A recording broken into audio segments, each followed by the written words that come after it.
Hey guys, Dusty here. Today I'm going to give you 4 race day hacks that you can use at your next triathlon.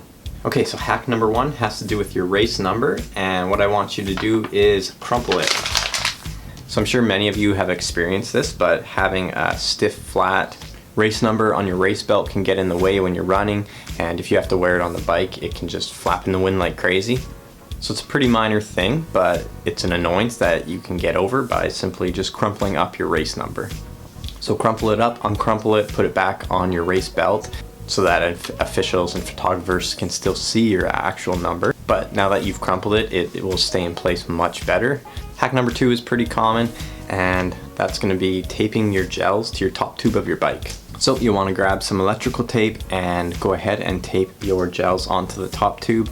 Make sure to just tape on the top part so that you can easily rip them off. This will keep your pockets free for anything else if you needed it. And of course this can be applied for things other than gels as well. I've often taped a canister of Pitstop onto my top tube.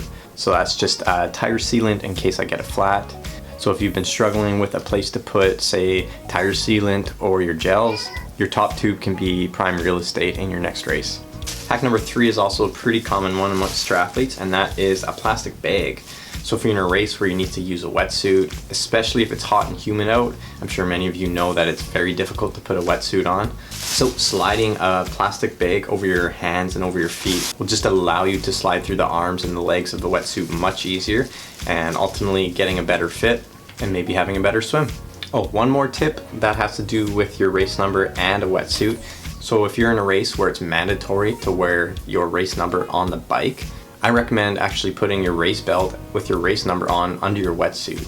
It's absolutely not necessary, but it's going to save you a few seconds, and you're going to ensure that you don't forget to put your race belt on before you hop on your bike. And hack number 4 is making sure that you have your bike in proper gearing when you're leaving transition. So you hop out of the water, you grab your bike, you go to hop on your bike. If your bike's in the wrong gearing, if it's too hard, then you might have an embarrassing moment where you fall over thinking that you're just gonna hop on your bike and start pumping the pedals, but oh, it's way too hard, and you end up falling over, or you have to crash into someone else because you just got out of the water, you're all disoriented, and you're fiddling with your gears to get it in the right gear. And one more thing about having your bike in the proper gears, I recommend when you rack your bike in transition that you put it in the big ring on the front. I actually know a few people who have exited the water, grabbed their bike, and for whatever reason they ran their bike into the back of their calf, and their chain was in the small chain ring exposing the big ring, and they put the big ring through their calf and had a DNF. And I know a couple of people who have had that happen to them. So put it in the big chain ring on the front, and I'd recommend putting it in a pretty easy gearing on the back. So you put it in the middle or put it up high to make it nice and easy for you to seamlessly leave transition without crashing into anyone. And if you want to know what it's like living with a triathlete, check out this video here.